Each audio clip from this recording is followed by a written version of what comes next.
തിരുവനന്തപുരം ഗായത്രി വധക്കേസിലെ പ്രതി പ്രവീണിന് ജീവപര്യന്തം ശിക്ഷ. തിരുവനന്തപുരം അഡീഷണൽ സെഷൻസ് കോടതിയാണ് ശിക്ഷ വിധിച്ചത്. തമ്പാനൂരിലെ ലോഡ്ജിൽ 2022 മാർച്ച് 5-നാണ് ഗായത്രി കൊല്ലപ്പെട്ടത്.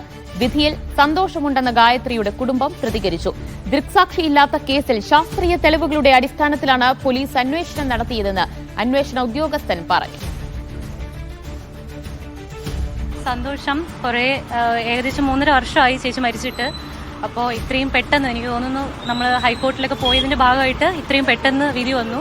അതിൽ സന്തോഷം. പ്രതിക്ക് ജീവപര്യന്തം കഠിന തടവും 1 ലക്ഷം രൂപയാണ് വിധിച്ചിരിക്കുന്നത്. സത്യത്തിൽ ഒരു നിയമ പോരാട്ടമായിരുന്നു. അതിൽ വിജയം കാണാനായിട്ട് പറ്റി. പിന്നെ കേസിന് ഒരുപാട് പേര് നമ്മളെ സഹായിച്ചിട്ടുണ്ട്. ഒന്നാമത്തേത് ഇൻവെസ്റ്റിഗേഷൻ ആയിട്ടുള്ള ഓഫീസേഴ്സ്, അത് തമ്പാനൂർ CA ആയിരുന്ന സനോജ് സാറ്, പിന്നെ അന്ന് അവിടുത്തെ SI ആയിരുന്ന രഞ്ജിത്ത് സാറ്, പിന്നെ ഫോർട്ട് സ്റ്റേഷനിലെ ACP ആയിരുന്ന ഷാജി സാറ്, മറ്റു സഹപ്രവർത്തകർ, റൈറ്റർ ആയിരുന്ന സനോജ് സാറ്, അവരെല്ലാം ഒരുപാട് വളരെ എഫേർട്ടായിട്ട് ഈ കേസ് അന്വേഷിച്ചു.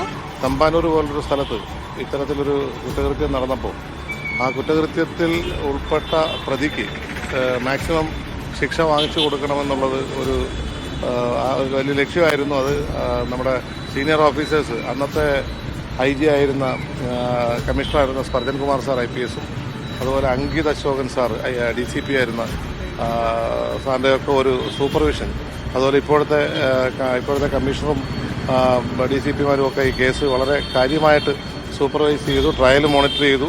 അതിൻ്റെ ഒരു വലിയ റിസൾട്ടാണ് ഇത്. അത് വളരെ നല്ല രീതിയിൽ ഈ തെളിവുകൾ കോടതിയിൽ എത്തിക്കുന്നതിന് പബ്ലിക് പ്രോസിക്യൂട്ടർ രാജേഷ് സാർ വളരെ കാര്യമായിട്ട് വർക്ക് ചെയ്തു. അതേപോലെ തന്നെ എല്ലാവരും നല്ലൊരു കോർഡിനേഷൻ ഉണ്ടായിരുന്നു. അവരുടെ കുടുംബം തന്നെ ഇതിനു വേണ്ടിയിട്ട് എപ്പോഴും ഇതിന്റെ പുറകെ തന്നെ ഉണ്ടായിരുന്നു. സിജോ വി ജോൺ വിവരങ്ങൾ നൽകും. സിജോ, കോടതിയുടെ ശിക്ഷാ വിധിയുടെയും ഒപ്പം കേസിന്റെ നാൾവഴികളെ കുറിച്ചും വിശദീകരിക്കാമോ? 2022 മാർച്ച് 5-നാണ് ഗായത്രി കൊല്ലപ്പെടുന്നത്.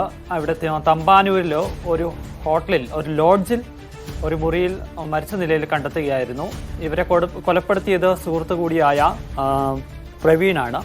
പ്രവീണ് ഇവിടെ മുറിയെടുക്കുന്നു. അതിനുശേഷം ഗായത്രി അങ്ങോട്ട് വിളിച്ചു വരുത്തുന്നു. അവിടെ വെച്ച് കഴുത്തിൽ ഷാള് മുറുക്കി ആണ് കൊലപ്പെടുത്തുന്നത്.